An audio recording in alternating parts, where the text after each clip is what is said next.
in this episode we're going to be taking a look at this guy. So I designed and 3D printed this for the Spark. Now what is this, you ask? Well, it's a fishing hook. Yes, a fishing hook, a surf fishing hook, or basically a delivery mechanism for just about anything that you can kind of think of. And I'll show you how it works. So basically what this does is this attaches to the bottom of the Spark pretty much like the other mounts that I've come up and 3D printed to these legs. And then so it just kind of will pop on here a bit. Then what we do is we take some zip ties and we stick these zip ties through here. Now again, this clip is meant to be going forward.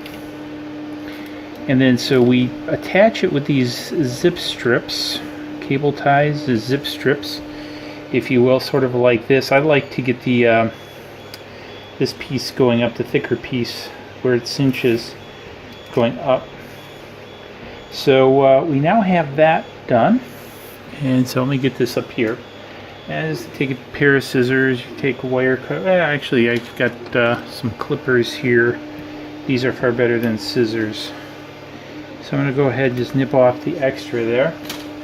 Put that off to the side, and now I've got the battery off so you can see a little bit better, but you can kind of get the idea how that works.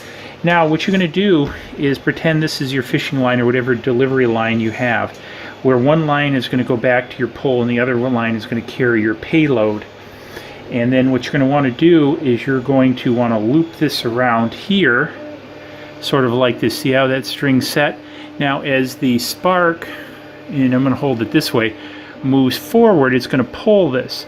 Now what happens when you do a yaw back around, I get that on camera now, so I flew out of camera range, sorry about that. So again, you launch a Spark, right? And you do all this at your own risk, by the way.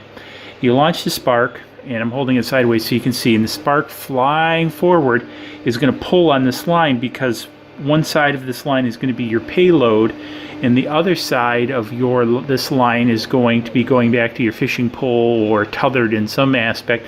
So it's going to be pulling like this. Now you should have a bit of altitude on the copter, so you have an angle on it like this. And then what you simply do is stop the copter, yaw it, and as you see it releases the string.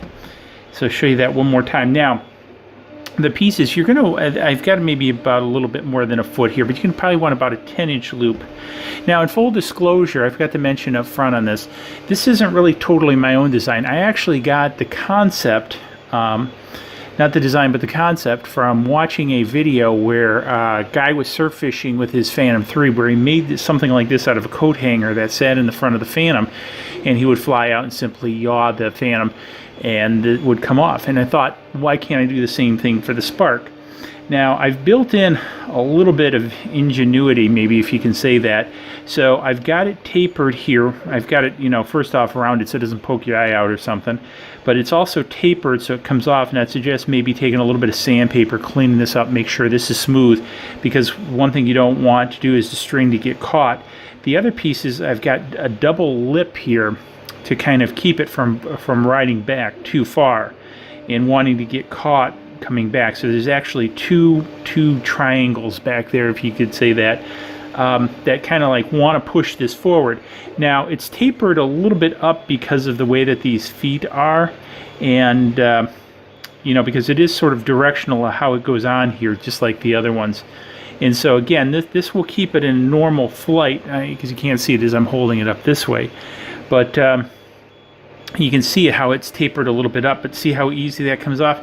And the only thing you have to do is, again, when you yaw it, you know, here I want to make sure I get it into some of this time. So it's flying forward, and I'm going to turn it so you can see it like this. Now we simply yaw the copter and see how that comes out.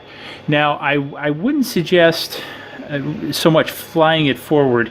I'm going to have to experiment in the field, so this is a little bit of work in progress, that this will, you know, pull off as you're flying it. So again, and you want to keep it so it's up and the string is angled down, so you don't want it like this, because obviously it's going to get in your props. So you're going to want to be flying, whoops, I keep coming out of camera, and as I keep thinking, I'm out in the field. So you're going to want to keep coming up this angle, because you don't want it to come down here and get in the props. So and follow the props. again, you want to keep it like this. So anyways, wanted to share that with you guys because I think this would be a great little surf fishing bird, or use it for, delivering something where you need to get a hook up there, or maybe in recovering another drone or something like that where you need to drop something in. So I thought this is handy. Also, like I say, hit me up in the comments below if you could think of anything else I could design to put on here. I think one of the other things I'm going to do is design a revolving hook that latches up, or not really latches, but ratchets up, and then when it takes off, it'll come down and you can hook things with it maybe. I don't know. I'm just having fun kind of designing different things. But again, pretty much this is at your own risk. I don't endorse this. This is just some of the craziness I'm experimenting with. What you do with it, you do with it. And hey, on the other side of the fence, the subscribe button is going to be coming up over there. Let me know what you're thinking about for lunch. Chinese really sounds good today. So anyways, cheers, and we'll see you in the next video.